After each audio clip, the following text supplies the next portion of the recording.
لبیک یا حسین، لبیک یا حسین۔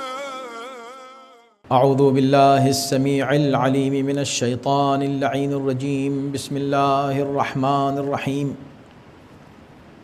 الحمد للہ رب العالمین، والصلاة والسلام علی اشرف الانبیاء والمرسلین، خاتم النبیین رحمۃ للعالمین، سیدنا و نبینا و شفیع ذنوبنا و طبیب نفوسنا ومطهر قلوبنا مولانا ابی القاسم محمد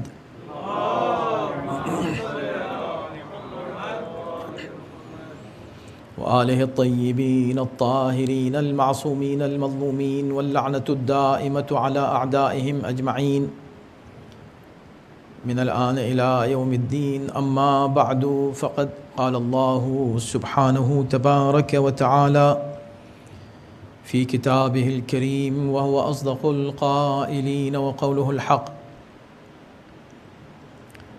بسم الله الرحمن الرحيم، وهذا صراط ربك مستقيما قد فصلنا الآيات لقوم يذكرون لهم دار السلام عند ربهم وهو وليهم بما كانوا يعملون. صلوات.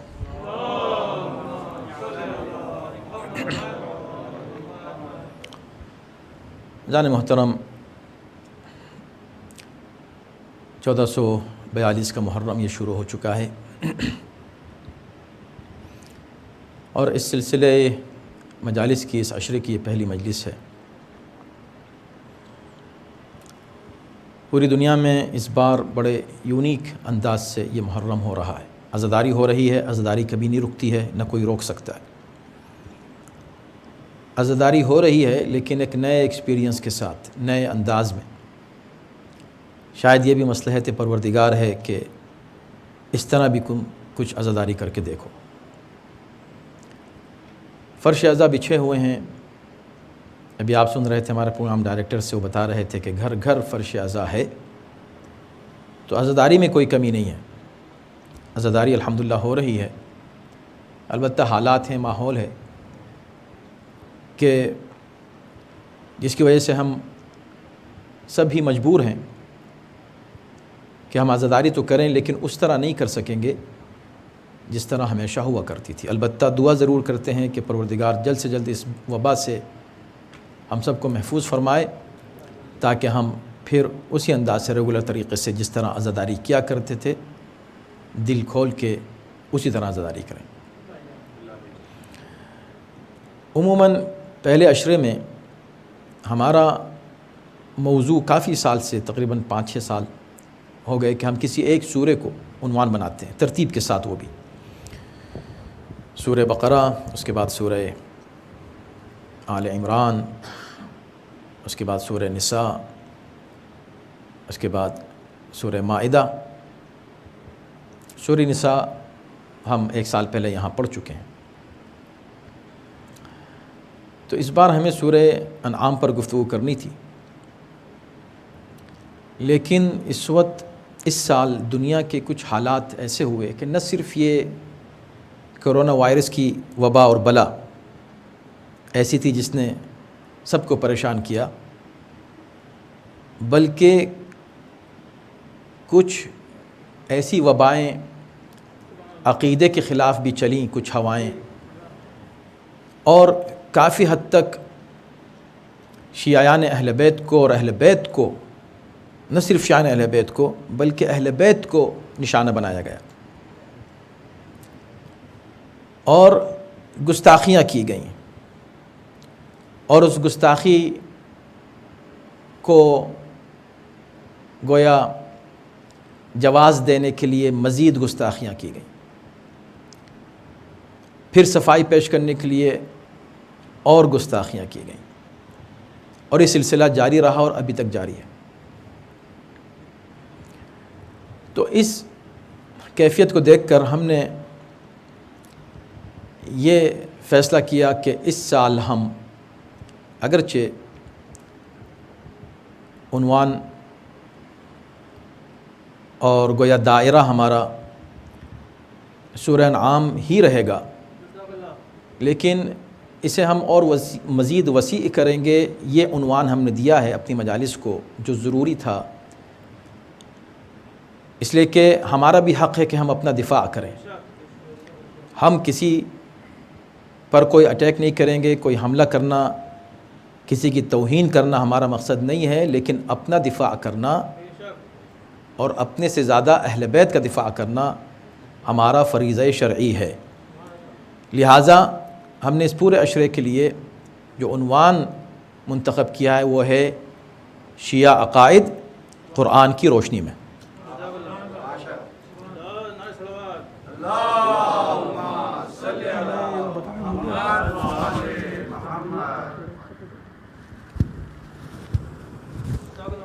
جی ہاں، تو یہ عنوان اس کو ذہن میں رکھیے گا۔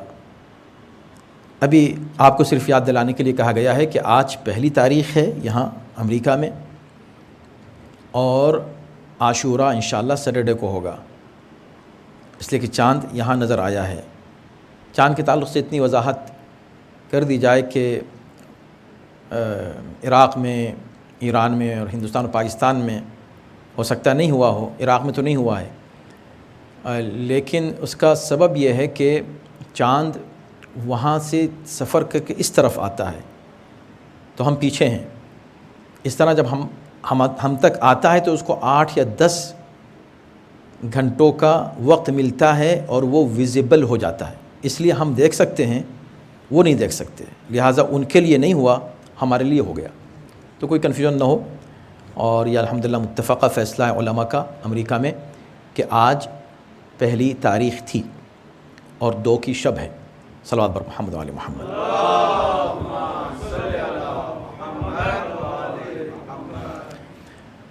تو ہماری گفتگو اس عشرے میں شیعہ عقائد پر ہوگی، اور ہم شیعہ عقائد کو عقل اور وحی کی روشنی میں ثابت کریں گے۔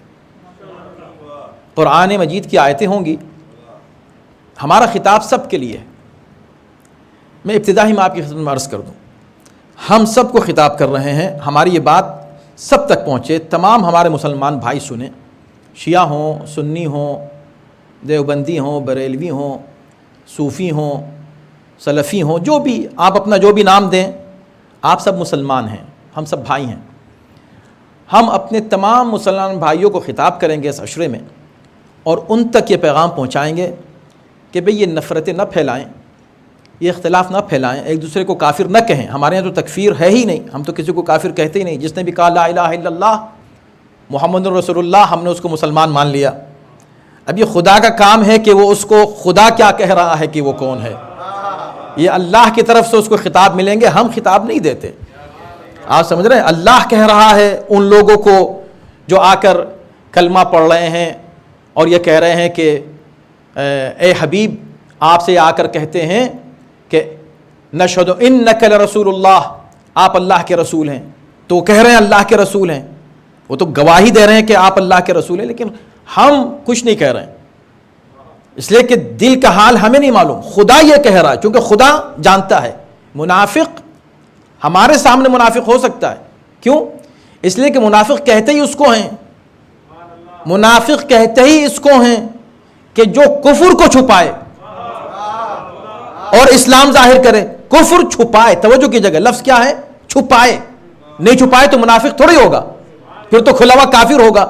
جو کفر کو دل میں چھپائے اسے منافق کہتے ہیں۔ تو منافق ہمارے سامنے ہی تو ہو سکتا ہے، اس لیے کہ ہم سے ہی تو چھپا سکتا ہے، خدا سے کیسے چھپائے گا؟ لہذا خدا سیدھے کہہ دیتا ہے واللہ یشہد ان المنافقین لکاذبون، خدا گواہی دیتا ہے کہ منافق کاذب ہیں۔ تو خدا کس کو منافق کہہ رہا ہے، کس کو کافر کہہ رہا ہے، وہ خدا کہہ رہا ہے۔ لیکن ہمارے سامنے اگر کوئی شخص کلمہ پڑھ لیتا ہے، ہاں کلمہ پڑھنے کے بعد اگر وہ رسول اور آل رسول سے دشمنی کا اظہار نہیں کرتا تو وہ کافر نہیں ہے، نہیں مانتا وہ الگ مسئلہ ہے، انہیں امام نہیں مانتا، انہیں معصوم نہیں مانتا، اس کا ایک مذہب ہے، اس کا ایک مسلک ہے، لیکن لا الہ الا اللہ کہتا ہے، محمد رسول اللہ کہتا ہے، تو وہ ہمارا بھائی ہے اور مسلمان ہے، ہم اس کو مسلمان مانتے ہیں۔ ہاں اگر وہ نعوذ باللہ ناصبی قرار پائے، واقعاً یہ پتہ چل جائے کہ ناصبی یعنی دشمن اہل بیت ہے یا دشمن رسول ہے، کلمہ بھی پڑھتا ہے اور دشمن بھی ہے، تو پھر وہاں اسلام بالکل نہیں ہوگا، وہ تو یقیناً کافر ہے۔ لیکن ایسے لوگ ہے نہیں جو کھل کے کہیں کہ بھئی میں اہل بیت کا جو ہے دشمن ہوں، کھل کے نہیں کہتے لیکن دشمنی کرتے ہیں۔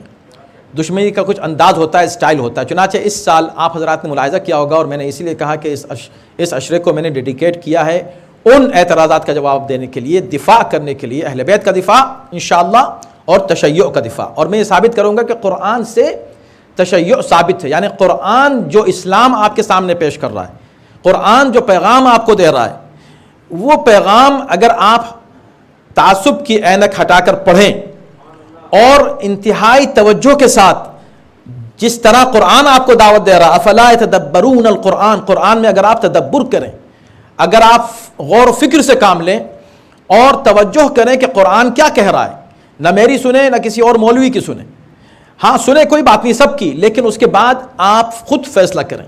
خاص طور پر نوجوانوں کو چاہیے کہ وہ خود سنیں اور اس کا فیصلہ کریں کہ واقعاً قرآن کیا کہہ رہا ہے کس کے بارے میں۔ تو ہم کو جو کہا جاتا ہے کہ بھئی یہ شیعہ یہ مذہب کہاں سے لائے، یہ دین کہاں سے لائے، یہ عقیدہ کہاں سے لائے، تو میں آپ کو بتاؤں گا ان مجالس میں کہ ہم یہ عقیدے کہاں سے لائے، ان عقیدوں کی بنیاد کیا ہے۔ اب جناب معصومہ سلام اللہ علیہا کی شان میں گستاخی کی گئی، تو ماشاءاللہ سے کچھ نوجوان انہوں نے علماء سے خطبہ سے گزارش کی ہے کہ بھئی آپ پہلی مجلس میں ایک 5 منٹ اس موضوع پر گفتگو کریں۔ میں اپنے ان بھائیوں سے کہتا ہوں آپ قابل قدر ہیں، آپ کا یہ جذبہ یقیناً پروردگار انشاءاللہ آپ کو اس کا اجر دے گا کہ آپ نے ایسا سوچا، اور بے شک علماء ایسا کر رہے ہیں، اور یہ دفاعی ہے، اور یہ مجلس میں 5 منٹ نہیں، ہم ہر لمحہ ہماری زندگی کا ان کے دفاع کے لیے ہے۔ رہا یہ 5 منٹ، تو میں نے 5 منٹ نہیں، یہ پورا عشرہ جناب معصومہ سلام اللہ علیہا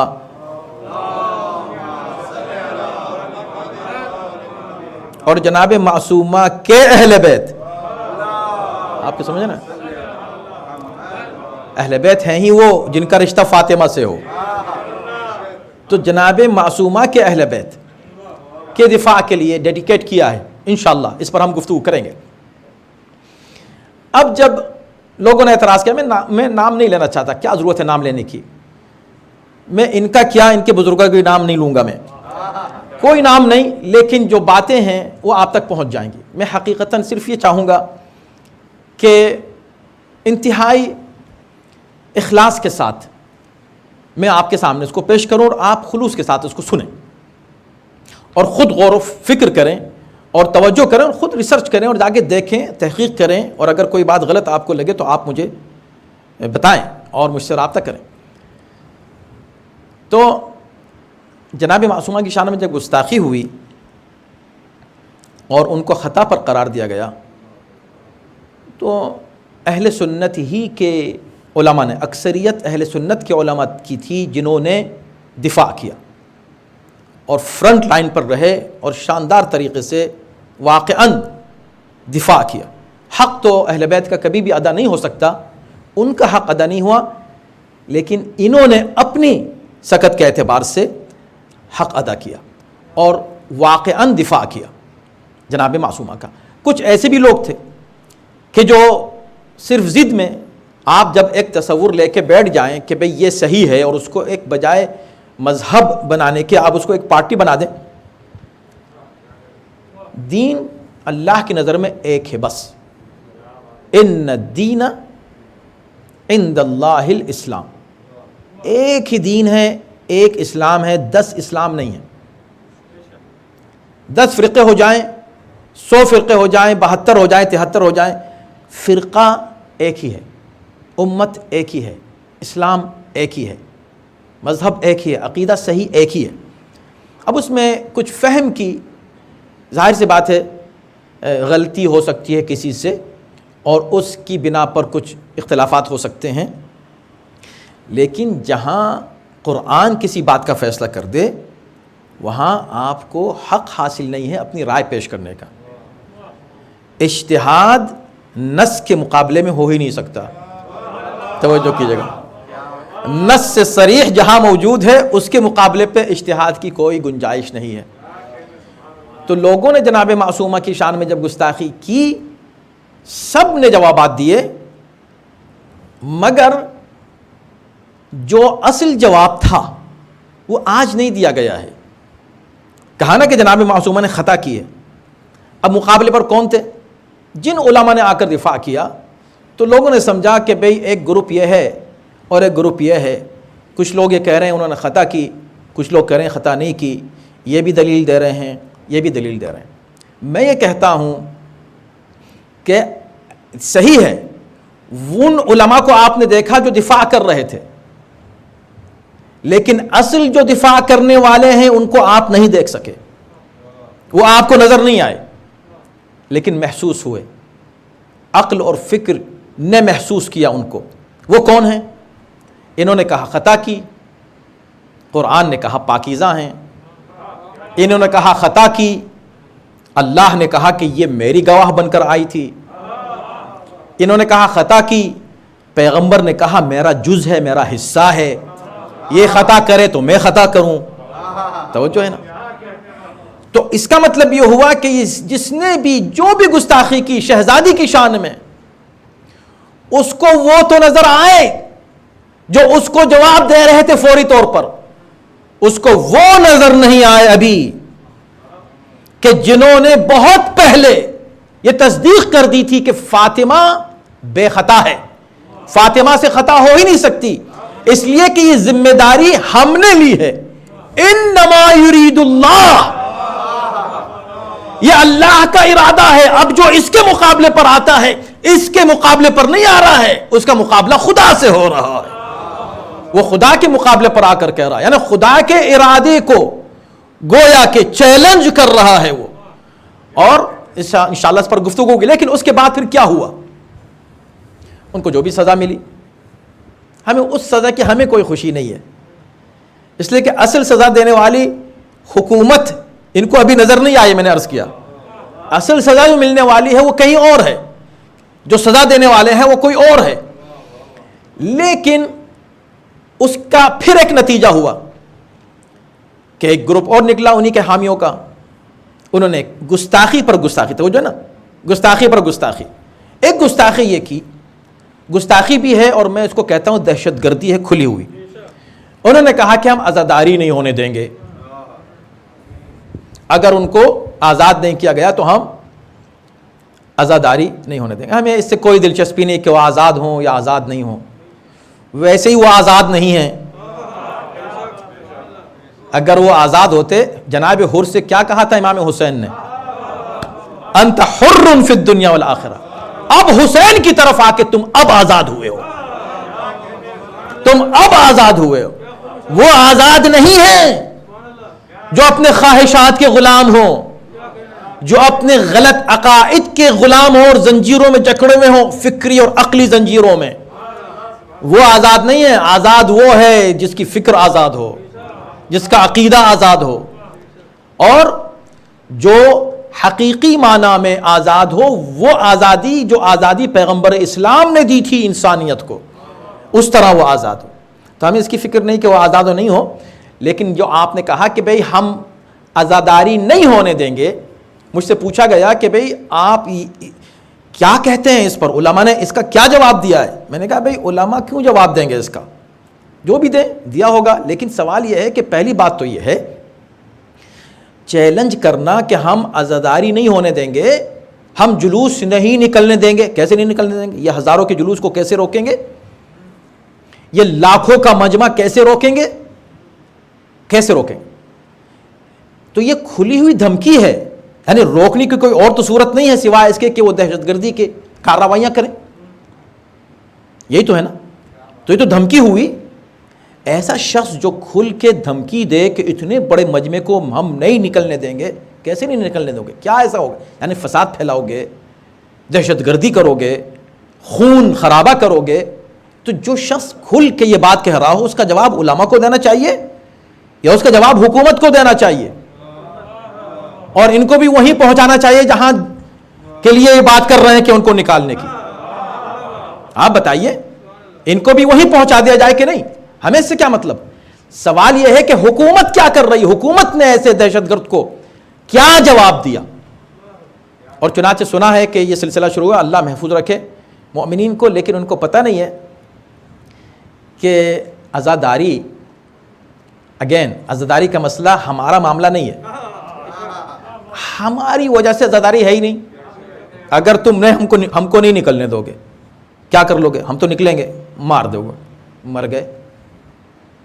اور تم کو یہ پتہ نہیں کہ مرنے کے بعد تم نے ایک مجلس سے روکا، اب اس کی 100ویں کی مجلس ہوگی، 10ویں کی ہوگی، 20ویں کی ہوگی، 40ویں کی مجلس ہوگی، مجلسوں میں اضافہ ہوگا، مجلس سے روکنے والی نہیں ہے۔ رہا یہ کہ ہم روکیں گے، یہ کہنا تو میں نے ایک جملہ کل کی ایک مجلس میں کہا تھا کہ بھئی یہ جو کہہ رہے ہیں کہ ہم عزاداری روکیں، عزاداری کیا ہے؟ ذکر حسین۔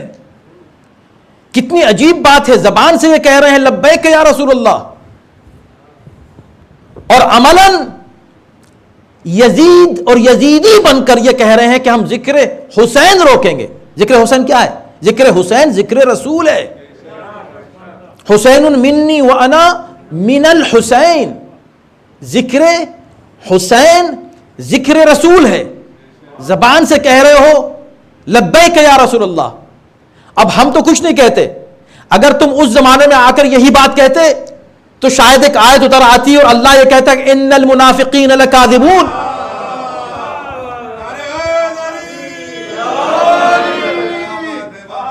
ایسے لوگوں کے لیے آیتیں اترتی تھیں کہ جو آ کر رسول اللہ سے کہتے ہیں ہم آپ کو تو رسول مانتے ہیں، تم کہاں مجھ کو رسول مان رہے ہو؟ اور یہ کہہ رہے ہیں کہ بھئی ہم جلوس نہیں نکل، عزاداری نہیں ہونے دیں گے، جلوس نہیں، عزاداری نہیں، ماتم نہیں۔ یزید کے یہ ماننے والے، یزید کے حامی، رائٹ، حسین کے مقابلے پر آ رہے ہیں نا، تو حسین کے مقابلے میں کون آتا ہے؟ یزیدی۔ تو یہ جو یزیدی ہیں، میں ان کو ایک جملے میں پورا پیغام دے دیتا ہوں، اس کو سن لیں اور نوٹ کر لیں۔ جو یہ کہتے ہیں کہ ہم عزاداری نہیں ہونے دیں گے، تم اس بات سے غافل ہو کہ تم تو کیا، یزید بھی عزاداری نہیں روک سکا تھا، اور یزید روکتا تو کیا؟ تم کو پتا ہے کہ جو عزاداری روکنا چاہتا ہے اسے ہم جواب نہیں دیتے، اسے خدا جواب دیتا ہے۔ سزا الگ ہے، جواب الگ ہے۔ سزا کیا دے گا وہ جانے، جواب کیا دیتا ہے وہ ہم کو پتا چل گیا۔ خدا کی طرف سے جواب یہ ہوتا ہے کہ تم باہر تو عزاداری کیا روکو گے، ہم تمہارے گھر میں عزاداری کروائیں گے۔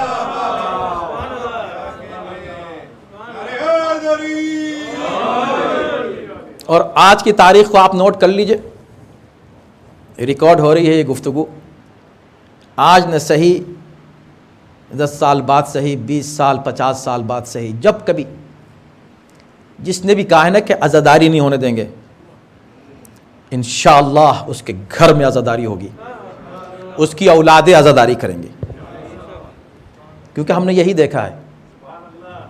جناب زینب نے کہا تو حسین کا ذکر نہیں ہونے دے گا، حسین کا ذکر تیرے گھر سے شروع کروں گی میں، فرش عزا یہاں بچھے گا پہلے۔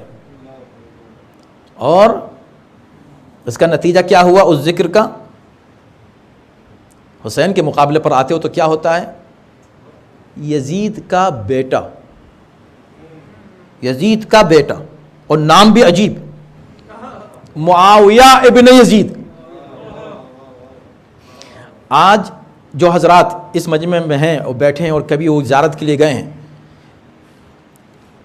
سیریا کبھی گئے ہیں زیارت کے لیے، ان کو معلوم ہے کہ حاکم شام کی قبر کا نشان نہیں ہے، یزید کی قبر آپ کو نہیں ملے گی کہیں، لیکن ایک مقام آپ کو ملے گا جہاں ایک قبر ہے اور اس قبر پر یہ جملہ لکھا ہوا ہے، ھذا قبر محب اہل البیت معاویہ ابن یزید۔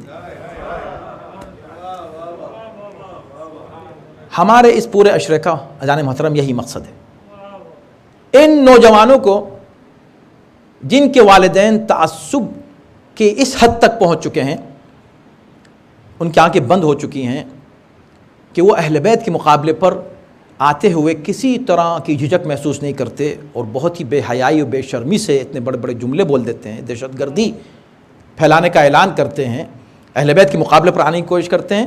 ان کے بچوں کو، نوجوانوں کو پتہ چل جائے، صحیح پیغام مل جائے کہ یہ جو کچھ کہہ رہے ہیں، دیکھو یہ ان کا نظریہ ہے اور قرآن کا یہ نظریہ ہے، قرآن یہ بات کر رہا ہے۔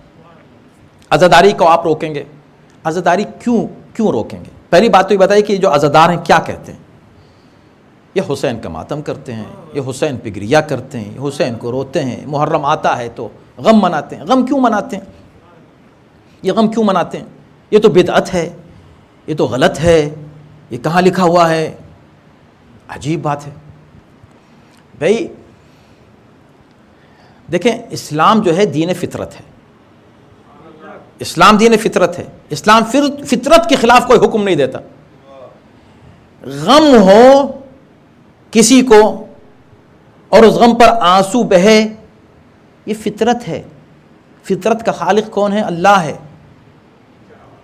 انسانی فطرت ہے، جب دکھ ہوتا ہے، درد ہوتا ہے، تکلیف ہوتی ہے تو روتے ہیں۔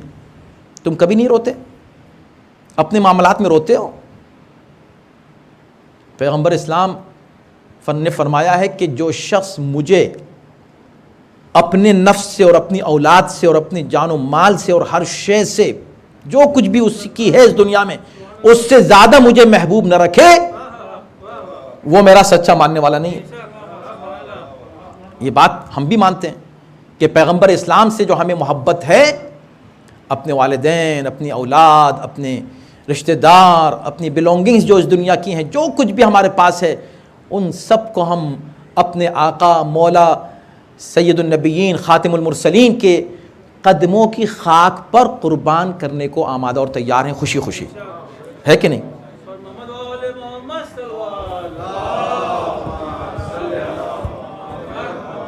تو یہ ایک غم ہے۔ کس کے گھر کا غم ہے؟ پیغمبر اسلام کے گھر میں غم ہوا ہے، اور یہ واحد وہ غم ہے، واحد وہ گریہ ہے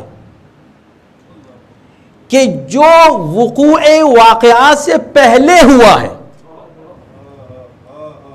سیرت پیغمبر جب آپ لیں گے تو اس وقت تک کی سیرت ہے جب تک آپ موجود ہیں۔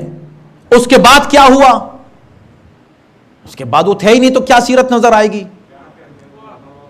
واقعہ کربلا 50 سال کے بعد ہوا ہے، مگر پیغمبر اسلام نے اپنی سیرت ہونے والے واقعے کے تعلق سے بتائی، اور رو کر بتایا کہ دیکھو ابھی حسین پیدا ہوئے ہیں۔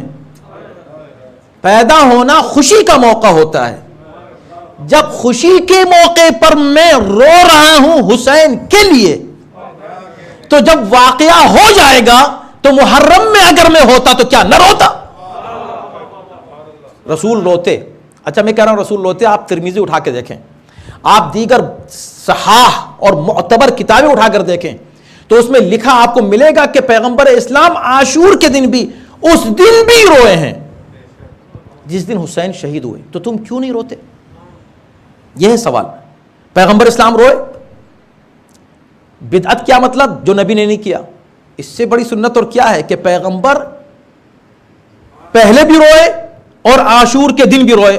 مجھے معلوم ہے کچھ لوگ مجھے دیکھ رہے ہیں اس طرح غور سے کہ بھئی یہ کیا مطلب، رسول اللہ جب تھے نہیں تو کب روئے؟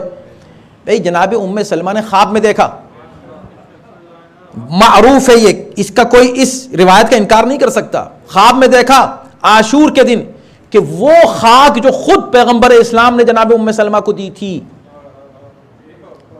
اس کو بعد میں انہوں نے دیکھا پیغمبر اسلام کو غم کی کیفیت میں۔ پوچھا یا رسول اللہ یہ کیفیت آپ کی کیوں ہے، کیا معاملہ ہے؟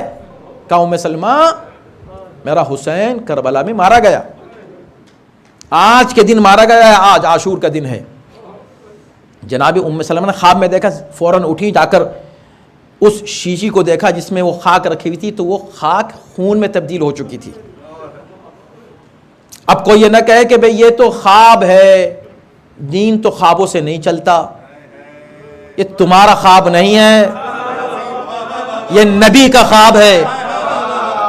اور اگر یہی تم اس پہ ضد کرو کہ خوابوں پر نہیں چلتا تو کبھی حج کے لیے مت جانا.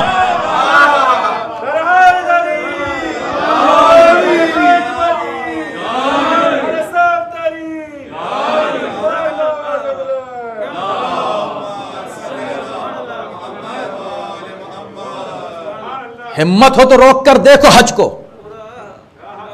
حج کو روکو اور یہ کہہ دو کہ نہیں صاحب یہ حج کیسا, یہ تو خواب تھا ایک نبی کا.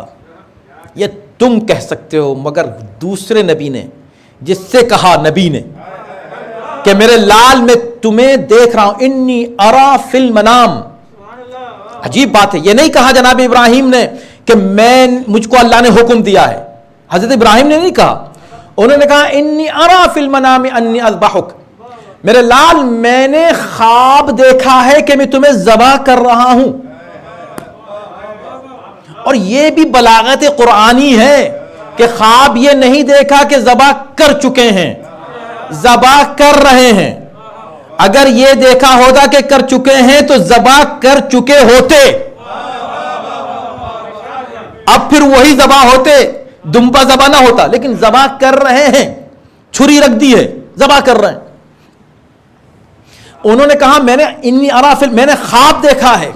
جب اسماعیل نے سنا تو کیا کہا, خواب کا حوالہ نہیں دیا, یہ نہیں کہا کہ آپ نے کیا خواب دیکھا ہے, یہ خواب سچا ہے, یہ بھی نہیں کہا, خواب کا ذکر ہی نہیں کیا.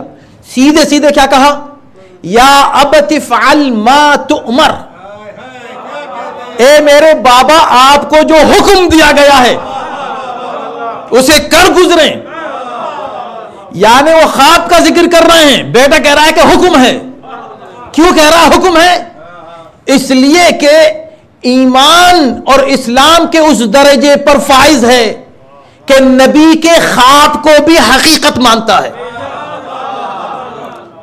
تو اگر نبی خاتم النبیین روتے ہوئے نظر آئیں اور ام المومنین جناب ام سلمہ اس کی حکایت کریں اور بڑے بڑے علماء اس کو بیان کریں, تو میرا سوال تمام مسلمانوں سے ہے, اے مسلمانوں یہ سیرت نبی بنی کہ نہیں بنی؟ عاشور کے دن حسین کے لیے رونا, مجھے یہ بتاؤ مجھ سے کیوں پوچھتے ہو کہ روتے کیوں ہو؟ ہم تم سے پوچھنا چاہتے ہیں کہ روتے کیوں نہیں ہو. ہم کیوں جواب دیں کہ ہم کیوں روتے ہیں, تم جواب دو روتے کیوں نہیں ہو. یہ تو سیرت رسول ہے, تمہارا کوئی تعلق رسول سے نہیں ہے. اور اس کی مثال میں نے ابھی بچوں کی ایک گیدرنگ میں دی تھی, میں آپ کے سامنے پیش کر دوں. نوجوانوں سے بات کر رہا تھا, میں نے کہا دیکھو اگر ایک جنازہ ہو, جنازہ اٹھ رہا ہے, دو بیٹے ہیں جنازہ اٹھا رہے ہیں,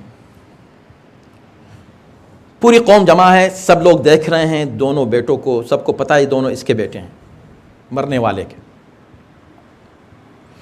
جنازہ چل رہا ہے اور سب یہ فیل کر رہے ہیں, یہ دیکھ رہے ہیں, محسوس کر رہے ہیں کہ ان میں سے ایک بیٹا بہت رو رہا ہے, ایک بیٹا بالکل خاموش ہے. ایک بیٹا بہت رو رہا ہے, ایک بالکل خاموش ہے, اس پر کوئی اثر ہی نہیں, محسوس نہیں ہو رہا کہ کوئی یہ واقعی بیٹا بھی ہے کہ نہیں.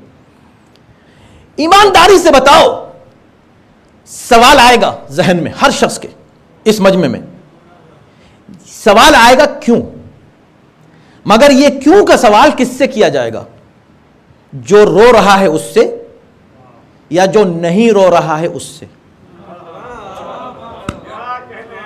لوگ کیوں آپس میں بھی اگر پوچھیں گے تو کیا یہ پوچھیں گے یہ لڑکا کیوں رو رہا ہے, یا یہ پوچھیں گے کہ یہ بیٹا کیوں نہیں رو رہا ہے؟ سوال ہوگا کہ وہ کیوں نہیں رو رہا ہے, اس کا بھی تو باپ ہے, یا کچھ تعلقات خراب ہو گئے تھے, یا ایک دوسرے کو پسند نہیں کرتے تھے, وہ کیوں نہیں رو رہا ہے؟ یہ عجیب الٹا سوال ہم سے کرتے ہیں لوگ کہ تم کیوں روتے ہو. بھئی عاشور کا دن آیا ہے, ہم کیوں نہیں روئیں گے؟ ہم تم سے پوچھتے ہیں, ہم نہیں, ہر صاحب عقل انسان تم سے پوچھے گا بھئی تم بھی تو کہتے ہو کہ تم ان کے بھائی ہو, تم بھی تو کہتے ہو کہ تمہارا بھی رشتہ ان سے وہی ہے جو ان کا ہے, تم کیوں نہیں روتے ہو؟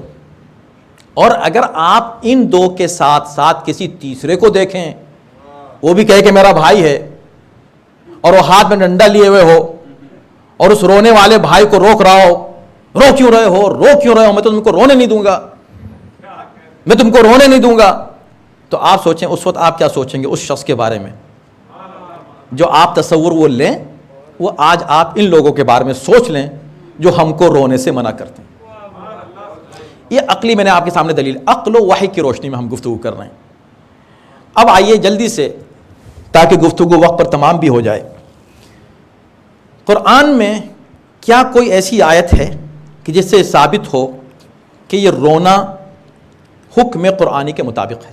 سیرت تو پتہ چل گئی، سیرت رسول ہے، اس میں کوئی شک و شبہ نہیں، کوئی اس کا انکار نہیں، اور میں نے بہت زیادہ بیان نہیں کیا اس لیے کہ کوئی ظاہر ایسا موقع نہیں ہے کہ میں تمام دلائل آپ کے سامنے پیش کروں، میں نے صرف کچھ نمونے آپ کے سامنے پیش کیے ہیں ان حقائق کے، ان دلائل کے جو الحمدللہ ہمارے پاس موجود ہیں۔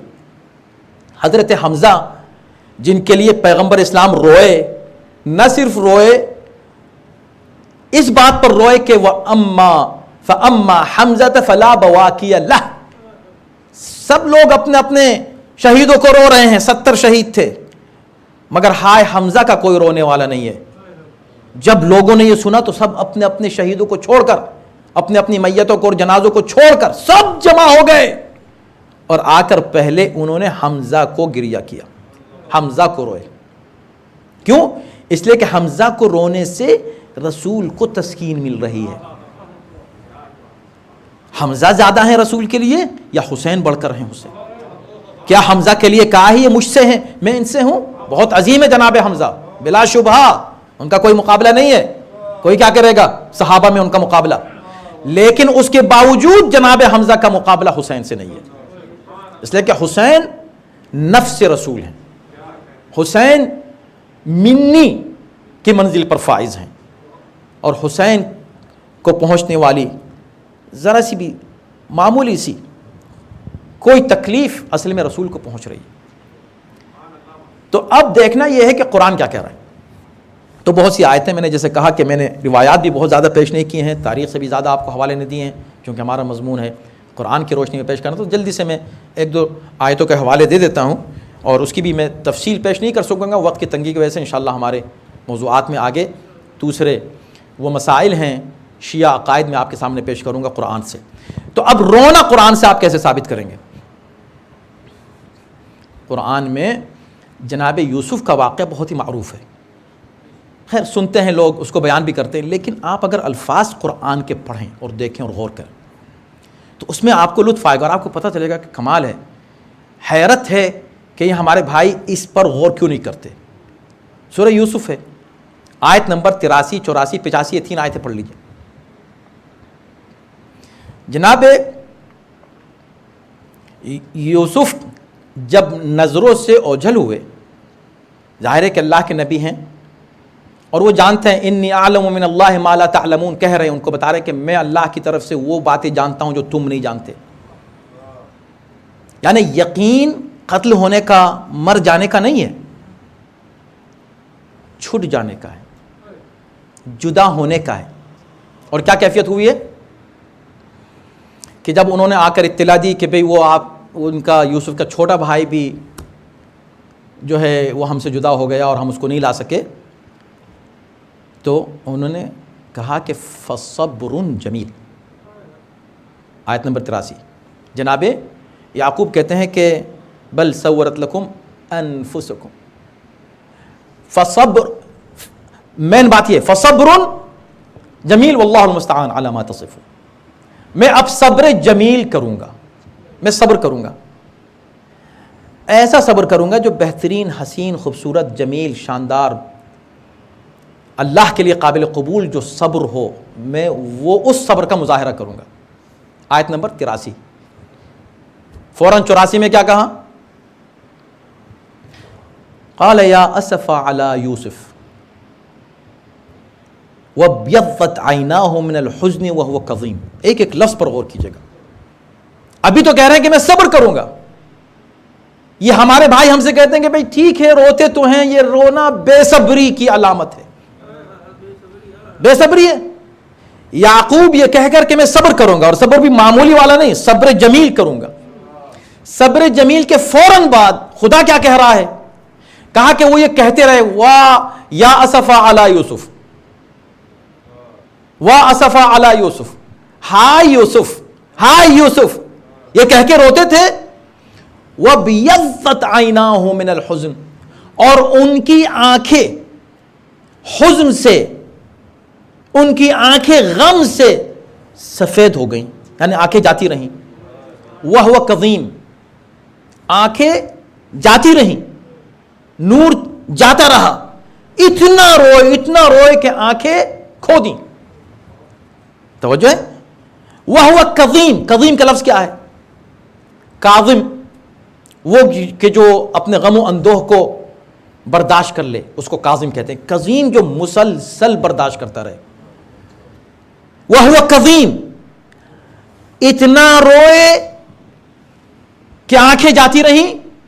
وَهُوَ كَظِيمٌ، حالانکہ وہ اپنے غم و اندوہ کو برداشت کر رہے تھے۔ شروع میں کہا وہ صبر کرنے والے ہیں، آخر میں کہا برداشت کرنے والے ہیں۔ صبر اور برداشت کے درمیان میں کیا ہے؟ اتنا رونا کہ آنکھیں ہی نہ رہ جائیں۔ یہ ہے قرآن۔ ہم ذرا سا ماتم کرتے تھے، تم تو اپنے کو پیٹتے ہو۔ ارے بھائی، ہم اپنا ہی تو سینہ، اپنے ہی سینے پر ضرب لگاتے ہیں۔ تمہیں تو کچھ پریشان نہیں کیا ہم نے، کسی اور کو تو اذیت نہیں دیتے، مگر یہ عجب معجزہ ہے، مارتے اپنے سینے پر ہیں، چوٹ دوسروں کے سینے پہ لگتی ہے۔ یہ معجزہ عزاداری حسین ہے۔ تو قرآن نے کیا کہا میرے دوستو؟ دیکھو قرآن ہے، اس کو پڑھو خدا کے لیے، توجہ کرو اور سوچو کہ کیوں تم نہیں روتے؟ حضرت یوسف، اچھا کیوں روئے؟ حضرت یوسف کے لیے جناب یعقوب کیوں روئے؟ وہ سب بھائی نہیں تھے کیا؟ وہ کیوں نہیں روئے؟ وہ کیوں نہیں رو رہے تھے؟ ان کے رونے کا آپ کو ذکر ملے گا قرآن میں؟ کہا نہیں وہ تو نہیں روئے۔ کہا کیوں نہیں روئے؟ کہ رونا ہوتا ہے اس کا تعلق محبت سے۔ زبانی مت کہو کہ حسین سے ہم بھی محبت کرتے ہیں، دکھاؤ، فرش عزا بچھا کے دکھاؤ، جلوس میں آ کر دکھاؤ، غم کر کے دکھاؤ کہ تم بھی حسین سے محبت کرتے ہو، ورنہ ان بھائیوں نے، دیکھو قرآن پڑھو سورہ یوسف۔ اب آیت نمبر 85 میں کیا کہا؟ 85 میں یہ کہا کہ وہی لوگ جو ظالم تھے، بھائی تھے، مگر کیسے بھائی ہوتے ہیں؟ دیکھ کیسے بھی بھائی ہوتے ہیں۔ ان بھائیوں نے جناب یوسف کے ساتھ کیا کیا، ان کے بھائی کے ساتھ کیا کیا؟ اس کے بعد وہ اپنے باپ سے کیا کہتے ہیں؟ رونے والے سے، یعنی جو رو رہا ہے اس سے کیا کہہ رہے ہیں؟ قرآن پڑھو تو سب سمجھ میں آ جائے گا۔ اپنے باپ سے کہہ رہے ہیں کہ تذکر یوسف، آپ اتنا یوسف کا ذکر کرتے ہیں، حتی تکون حرضا او تکون من الحالکین، اتنا آپ ذکر کر رہے ہیں، آپ تو بہت سخت بیمار ہو جائیں گے یا آپ ہلاک ہو جائیں گے، اپنی جان دے دیں گے، ابھی تک تو آنکھیں گئی ہیں، آپ کی جان بھی چلی جائے گی۔ یعنی بجائے ساتھ میں بیٹھ کر گریہ کرنے کے، گریے پہ اعتراض۔ تو قرآن پڑھ کے دیکھ لو کہ روتا کون ہے، رونے پہ اعتراض کون کرتا ہے۔ اچھا ان کو کیا پریشانی ہو رہی تھی اگر یہ مسلسل رو رہے تھے؟ کہ ان کو ڈر یہ تھا، اصل میں روکنے والے کو ڈر یہ ہوتا ہے کہ میں نے جو کچھ حرکتیں کی ہیں وہ بے نقاب نہ ہو جائے۔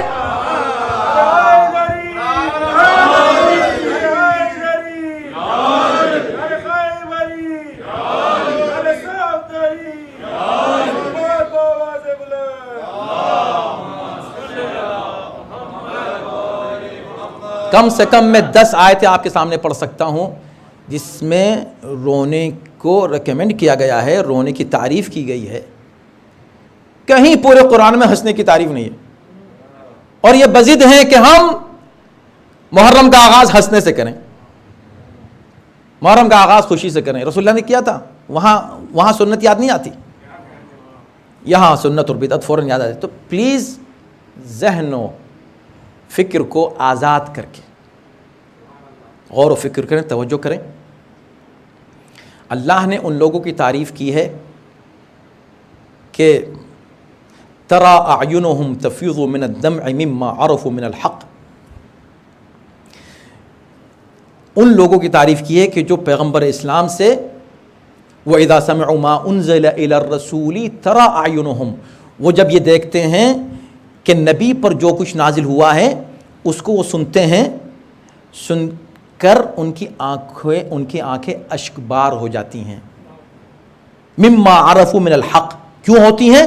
اس لیے کہ وہ حق کو پہچان چکے ہوتے ہیں۔ جو کچھ نازل ہوا اس کو سنتے ہیں غور سے، ان کی آنکھوں میں اشک آتے ہیں، اور کیا ہوتا ہے نتیجہ؟ مما عرفوا من الحق، اس لیے کہ وہ حق کو پہچان چکے ہوتے ہیں۔ اس کا مطلب یہ ہوا کہ آنکھوں میں آنسو اسی کے آ سکتے ہیں جو پہلے تو رسول کی بات کو غور سے سنے، دوسرے وہ حق کو پہچان لے۔ جیسے ہی حق کو پہچان لو گے نا، آنکھوں میں تمہارے آنسو عاشور کے دن ضرور آئے گا۔ اس کے بعد ایک آیت اور پڑھ دیتا ہوں اور آپ کی زحمت کو تمام کرنا چاہوں گا، وقت تمام ہو رہا ہے، وقت پر مجلس کو تمام کرنا ہے۔ میں نے یہ پوری مجلس اس لیے اس پر پڑھی کہ لوگ یہ کہتے ہیں کہ گریہ کیوں کرتے ہیں، عاشور ابھی آیا نہیں ہے، محرم شروع ہوتے ہی فوراً سلسلہ شروع ہو جاتا ہے اعتراضات کا ان عزاداروں پر۔ سورہ بقرہ کی آیت ہے اور اس میں اللہ نے ان لوگوں کی مذمت کی ہے جن کے دل سخت ہو جاتے ہیں۔ آنسو کیوں نہیں آتا؟ اس لیے کہ دل سخت ہو گئے، انسان نہیں روتا۔ تو قرآن نے کہا ثم قست قلوبکم فہی کالحجارۃ او اشد قسوہ، تمہارے دل سخت ہو گئے ہیں پتھر کی طرح، بلکہ پتھر سے بھی زیادہ سخت۔ ایسے لوگوں کو جو نہ سنتے ہیں، نہ غور کرتے ہیں، نہ فکر کرتے ہیں، ان کے لیے قرآن نے کہا اولئک کالانعام بل ہم اضل، وہ لوگ جانوروں کی طرح ہیں بلکہ ان سے بھی زیادہ گمراہ۔ اور یہاں جو لوگ سخت دل ہیں ان کی آنکھوں سے آنسو جاری نہیں، کہا کہ پتھر بھی رو پڑتا ہے، لما یہبط من خشیۃ اللہ، پتھر سے بھی نہریں جاری ہو جاتی ہیں، پتھر بھی منفجر ہوتے ہیں، مگر تمہارا حال یہ ہے کہ تمہارے دل پہ کوئی اثر نہیں پڑتا۔ دل پہ اثر نہیں پڑے گا تو آنکھ سے آنسو کیسے بہے گا؟ پتھر بھی رو دیتا ہے، قرآن یہ کہہ رہا ہے کہ پتھر بھی روتا ہے من خشیت اللہ، خشیت الہی سے، مگر ان کی آنکھوں میں آنسو نہیں آتے۔ اور جو رو رہے ہیں ان سے پوچھتے ہیں کہ تم روتے کیوں؟ ہو سکتا ہے میری گفتگو ناتمام رہے اگر میں اس ایک نقطے کی جانب اشارہ نہ کر دوں، وہ بھی قرآن کی روشنی میں، کیونکہ ابھی بات ہو رہی تھی جناب ابراہیم اور اسماعیل کی، اور یہیں سے ظاہر سی بات ہے گفتگو جس طرف چلی جائے گی وہ آپ سمجھتے ہیں۔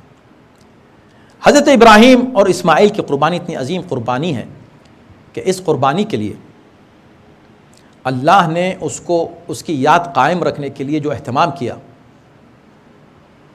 وہ آپ جانتے ہیں، قیامت تک یہ تذکرہ قائم رہے گا حضرت ابراہیم و اسماعیل کا۔ کیوں؟ اس لیے کہ اتنی بڑی قربانی تھی، ایک باپ نے خواب دیکھا اور بیٹے نے کوئی اعتراض نہیں، بلکہ کہا آپ کو جو حکم ملا ہے آپ وہ کر گزریں، اور وہ سو گئے قربانی کی جگہ پر، قربان گاہ میں۔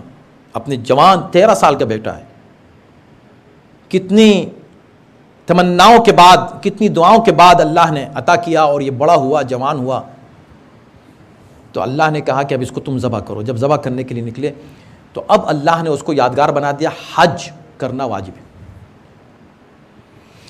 لیکن کیا جناب اسماعیل ذبح ہو گئے؟ کہا نہیں ہوئے۔ کیوں؟ کہا وَفَدَيْنَاهُ بِذِبْحٍ عَظِيمٍ۔ اس کی بڑی تشریحات ہیں، بڑی تفصیلات ہیں، میں سب کو چھوڑ رہا ہوں، میں صرف ایک وہ حصہ جس کا تعلق عزاداری سے وہ لینا چاہتا ہوں۔ وَفَدَيْنَاهُ بِذِبْحٍ عَظِيمٍ، ہم نے اس قربانی کو ٹال دیا، اسے ملتوی کر دیا اور اس فدیہ قرار دیا اس کے لیے ذبح عظیم کو۔ ذبح عظیم، اللہ چاہتا ہے کہ یہ تو ہے اسماعیل بہت عظیم ہے بلا شبہ، لیکن ہم اس سے عظیم تر ایک قربانی کے لیے اس قربانی کو ملتوی کر دیتے ہیں۔ اب بتائیے اس سے عظیم تر قربانی کون سی ہو سکتی ہے؟ اسماعیل کے مقابلے میں اللہ کس قربانی کو لفظ عظیم کے ذریعے سے ڈیفائن کرے گا؟ سوچیں۔ لوگوں نے کہا کہ وہ جو دمبا آیا تھا جنت سے آیا ہو یا کہیں اور سے آیا ہو، کیا وہ اسماعیل کے مقابلے میں عظیم ہو سکتا ہے؟ نہیں ہو سکتا۔ دیکھیں قربانی دینے والے یہاں دو ہیں، ایک ہے وہ جو قربانی پیش کر رہا ہے ابراہیم، ایک وہ جو قربان ہو رہا ہے جناب اسماعیل۔ ان دونوں میں اللہ نے کہا کہ ان دونوں نے جو قربانی پیش کی، اس سے بڑی قربانی کے لیے میں اس کو ملتوی کر رہا ہوں۔ اس سے بڑی قربانی جب ہی ہو سکتی ہے جب قربانی پیش کرنے والا اس جو ہے ابراہیم سے بڑا ہو اور قربان ہونے والا اسماعیل سے بڑا ہو، اس سے عظیم ہو۔ ابراہیم، یہ مسلمات میں سے تمام مسلمان متفق ہیں کہ ابراہیم وہ نبی ہیں جو خاتم النبیین کے بعد افضل الانبیاء ہیں۔ کوئی نبی ابراہیم سے افضل نہیں ہے خاتم النبیین صلی اللہ علیہ وسلم کے علاوہ۔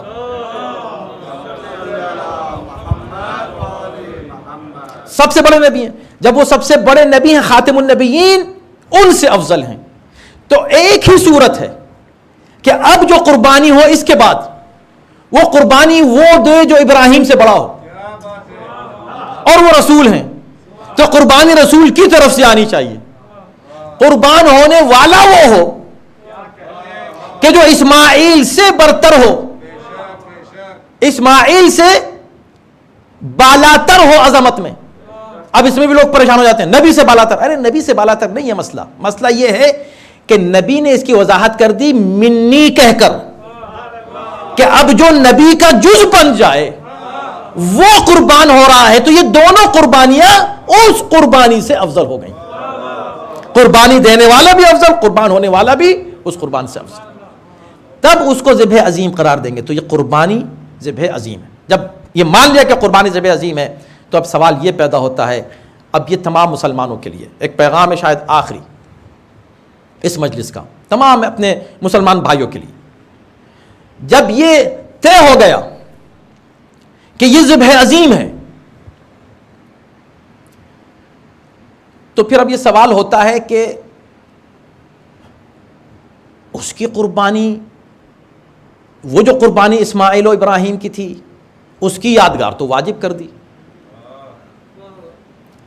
عاشور جو 1 مہینے کے بعد، وہ بھی 10 تاریخ ہے، یہ بھی 10 تاریخ ہے، اس میں خوشیاں ہیں، اس میں غم ہے، اس کو واجب کر دیا۔ حج کرنا ہی ہے، قربانی کرنی ہی ہے، طواف کرنا ہی ہے، اس کی یادگار منانا واجب اور لازم قرار دے دیا۔ اس کی یادگار کو واجب نہیں رکھا، واجب نہیں ہے۔ یہ اور بات ہے کہ آپ اس کو اوجب کہہ دیں، اوجب واجبات میں، یا بنیاد کہہ دیں واجبات کی، وہ الگ بات ہے، لیکن شرعاً فقہی اعتبار سے عزاداری واجب نہیں ہے، بالکل واجب نہیں ہے۔ تو جب واجب نہیں ہے تو کسی نے کہا تو دیکھو واجب نہیں ہے اس لیے اہم نہیں ہے۔ ایسا نہیں ہے کہ جو چیز واجب نہ ہو وہ اہم نہ ہو سکتا ہے اسی لیے واجب نہ کیا گیا ہو کسی شے کو تاکہ وہ اہم رہے اور اس کی عظمت واجب سے زیادہ رہے۔ مجھے آپ بتائیے کہ سلام کرنا واجب ہے یا مستحب ہے؟ کرنا واجب نہیں ہے، جواب دینا واجب ہے۔ ثواب کس کا زیادہ ہے؟ مستحب کا زیادہ ہے۔ تو اگر مستحب کی اہمیت نہیں ہوتی تو یہاں ثواب زیادہ ہوتا، اس کا ثواب نہیں ہے۔ ثواب مستحب کا زیادہ ہے، جواب جو کہ واجب ہے اس کا اتنا نہیں ہے۔ خیر یہ ایک الگ بات ہے، لیکن واجب کیوں نہیں رکھا، بس یہ فلسفہ اگر معلوم ہو جائے تو میری پوری اس تقریر کا خلاصہ ہے۔ اللہ نے واجب نہیں رکھا اس کو، کیوں نہیں رکھا؟ اس کی وجہ ہے، اس لیے کہ اسماعیل بچ گئے، حسین شہید ہو گئے۔ بچنے میں خوشی کا ایک پہلو ہے، اس لیے اس کو عید قرار دیا۔ شہید ہو جانے میں، اور وہ بھی اس مظلومیت کے ساتھ، غم کا پہلو ہے، اس لیے اس کو واجب قرار نہیں دیا۔ اور یہ بالکل فطری مسئلہ ہے۔ پوری دنیا میں کبھی بھی جنازے میں کسی کو انویٹیشن دے کر دعوت نہیں دی جاتی، صرف اعلان کر دیا جاتا ہے۔ اب جن کا بھی کوئی بھی تعلق مرنے والے سے ہوتا ہے وہ انویٹیشن کی ضد نہیں کرتا کہ مجھ کو تو بلائے نہیں جنازے میں کیوں جاؤں، لیکن اگر بیٹے کی شادی ہے اور کوئی خوشی ہے تو بغیر انویٹیشن کے نہیں جاتا، کہتا میں کیوں جاؤں, مجھ کو تو نہیں بلایا. ارے بھول گئے ہوں گے, مجھ کو بھول گئے, اسی لیے تو نہیں جا رہا ہوں کہ مجھ کو کیسے بھول گئے, اب میں نہیں جاؤں گا. اب ضد ہے کہ جب تک وہاں سے وہ خوشامد نہ کریں, جب تک وہ آپ کو خصوصی دعوت نہیں دیں, آپ نہیں جائیں گے. بھئی کیا مسئلہ ہے, اس میں کیا فرق ہے؟ کہا بھئی وہ خوشی کا موقع ہے, خوشی میں بغیر بلائے نہیں جاتے, بلایا جاتا ہے. غم میں بلانے کی ضرورت نہیں ہوتی, محبتوں پہ چھوڑ دیا جاتا ہے, تعلقات پہ چھوڑ دیا جاتا ہے. جتنے زیادہ قریبی تعلقات ہوتے ہیں اتنی بے چینی سے انسان شرکت کرتا ہے, اور اسی سے پتہ چل جاتا ہے کہ اپنا کون ہے, پرایا کون ہے. اس سے پہچان ہو جاتی ہے کون کتنا قریبی ہے, کون کتنا دور ہے. لہذا کبھی میت کے لیے, کبھی غم میں دعوتیں نہیں دی جاتی, اطلاع دی جاتی ہے. اللہ نے خوشی کے موقع پر سب کو بلایا. ابراہیم سب کو بلاؤ حج کے لیے, اس لیے کہ خوشی کا موقع ہے, واجب کر دیا. لیکن حسین کی شہادت خوشی کا موقع نہیں تھا, اس کو واجب نہیں کیا. کہا اگر واجب کر دیں گے تو پتہ کیسے چلے گا اپنا کون ہے, پرایا کون ہے. صلاۃ بھیجو محمد و آل محمد پر.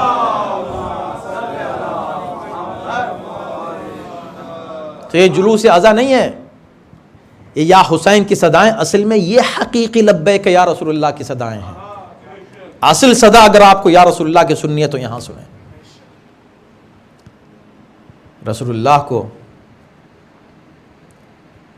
پیغمبر اسلام کو کتنی اذیت اور تکلیف ہوئی. کیا آپ سمجھتے ہیں مسلمان ہو کر کہ پیغمبر اسلام کو اپنے لال کی ان مصیبتوں پر کوئی غم نہیں ہوگا؟ آپ کیا منہ دکھائیں گے قیامت کے دن؟ آپ کیوں نہیں عزاداری میں شریک ہوتے؟ آپ کیوں نہیں عزاداری کرتے؟ جمعہ گزر جاتا ہے, خطبہ جمعہ میں ذکر تک نہیں ہوتا ایام عزا میں. عاشور کا ذکر ہوتا ہے تو بس عاشور کے فضائل پڑھے جاتے ہیں, وہ جھوٹی روایت پیش کر کے. اس کا ذکر تک نہیں ہوتا کہ عاشور کے دن کیا ہوا ہے. یہ کیسے خطبے ہیں جمعے کے؟ کیا تمہیں احساس نہیں ہے کہ جب رسول کا نواسہ مدینہ چھوڑ رہا تھا, ہجرت کر رہا تھا, کیا نبی کو خوشی ہو رہی تھی کہ میرا لال مدینہ چھوڑا, وہ بھی بچوں کے ساتھ, وہ بھی بچوں کے ساتھ. اللہ اکبر. کس انداز سے, کن حالات میں حسین نے مدینہ چھوڑا ہے. حسین چلے ہیں, اعلان کر دیا چلو ہمیں کربلا جانا ہے. تیاریاں ہونے لگی ہیں, تیاریاں ہو رہی ہیں, اور عجیب شان سے تیاری کی گئی. ظاہر سی بات ہے, جس کے حوالے کی گئی ہے تیاری سفر کی, اس نے کیا اہتمام کیا ہے سفر کی تیاری.